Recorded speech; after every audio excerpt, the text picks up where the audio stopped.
મિત્રો, હું છું જાસ્મીન. મંગળ પ્રભાતના સવારના મહત્વના સમાચારોમાં આપનું સ્વાગત છે. દેશ વિરોધી નિવેદનો અને વિદેશી ધરતી પર ભારતની છબી ખરડવાના પ્રયાસોને લઈ અત્યારે સમગ્ર દેશમાં રોષ જોવા મળી રહ્યો છે.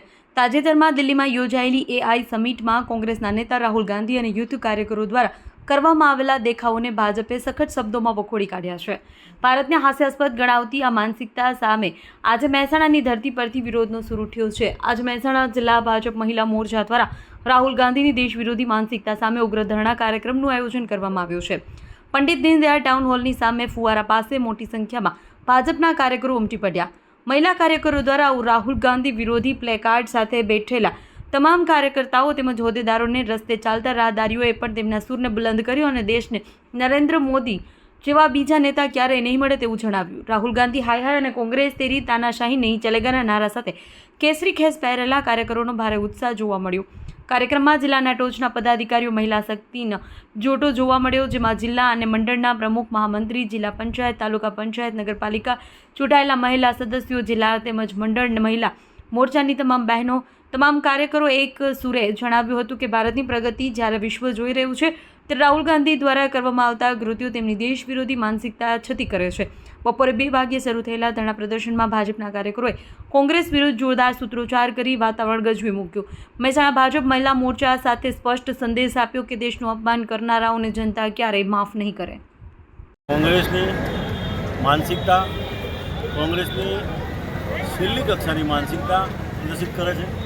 તમે જોયું છે 4 દિવસ પહેલાં આખી દુનિયાના એઆઈ કંપનીઓના સીઈઓનું એક સમિટ હતી દિલ્હી ખાતે. આ દિલ્હીની સમિટમાં જ્યારે દુનિયાના તમામ દેશોના આગેવાનો અને આઈટી ક્ષેત્રના નિષ્ણાત, આઈટી ક્ષેત્રના માંધાતાઓ ઉપસ્થિત હતા, ત્યારે નરેન્દ્રભાઈ મોદી સાહેબ પણ એમને વચ્ચે હતા અને ભારતને આઈટીએ જે આપેલું મહત્ત્વ અને ભારતમાં યોજાયેલી આ આઈટીની સમિટ, એઆઈની સમિટ, એ કોંગ્રેસના પેટમાં તેલ રેડાયું. ત્યારે કોંગ્રેસવાળાએ કોંગ્રેસના યુવા મોરચાને અને કોંગ્રેસના કાર્યકર્તાઓને આદેશ આપ્યો પોતાની ટી શર્ટ ઉતારી અને વિરોધ પ્રદર્શન કરવાનો. તો તમે તમારી આ નિમ્ન કક્ષાની હરકત, આ દેશને બદનામ કરવા માટે તમે તમારી ઓરિજિનલ નીતિ છતી કરી છે. એના વિરુદ્ધમાં રાહુલ ગાંધીને શરમ રાખવા જેવી વાત હતી, શરમ કરવા જેવી વાત હતી, શરમથી ડૂબી મરવા જેવી વાત હતી કે દેશનું આખા દુનિયામાં નામ બદનામ થાય અને ભારતીય નાગરિકો આ કક્ષાએ જઈ શકે છે એવું પ્રદર્શિત થાય. ત્યારે આ કોંગ્રેસ દ્વારા કરેલી હરકત એ કોંગ્રેસે કરેલી છે.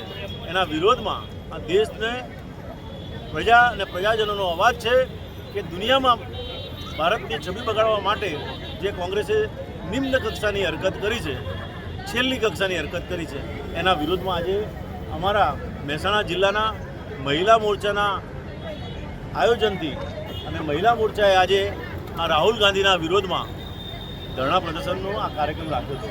આ ધરણા પ્રદર્શનનો કાર્યક્રમ બપોરે 2:30 વાગે ચાલુ થઈ અને અત્યાર સુધી ચાલુ છે. કે રાહુલ ગાંધી પોતાનું સંસદના અંદર પક્ષના નેતા તરીકે, એટલે વિરોધ પક્ષના નેતા છે, કે એને છાજે એવું વર્તન કરે અથવા તો એ પોતાનું પદ ત્યાંથી છોડે. મારું નામ અરુણાબેન ચંદ્રશેખર મોજક છે. હું જિલ્લા મહિલા મોરચા પ્રમુખ. અત્યારે અમે રાહુલ ગાંધી વિરુદ્ધ, કોંગ્રેસના રાહુલ ગાંધી વિરુદ્ધ ધરણાનો કાર્યક્રમ કર્યો, પ્રદર્શન કે એઆઈ દિલ્હીમાં એઆઈ સમિટ હમણાં જ યોજાઈ ગઈ, એમાં એને ખરાબ રીતે વિભસ્ત વર્તન કર્યું. એના માટે અમે મહિલાઓ, જિલ્લાની મહિલાઓ, સશક્તિકરણ બહેનો, શક્તિ બહેનો અમે ચલવી નહીં લઈએ અને અમે એનો વિરોધ કરીએ છીએ. તમારી માંગણી શું છે? અમારી માંગણી બધા વચ્ચે રાહુલ ગાંધી સાહેબની માફી માગે એ અમારી પહેલી માંગણી છે. એઆઈથી દેશને શું ફાયદા થશે? ઓકે.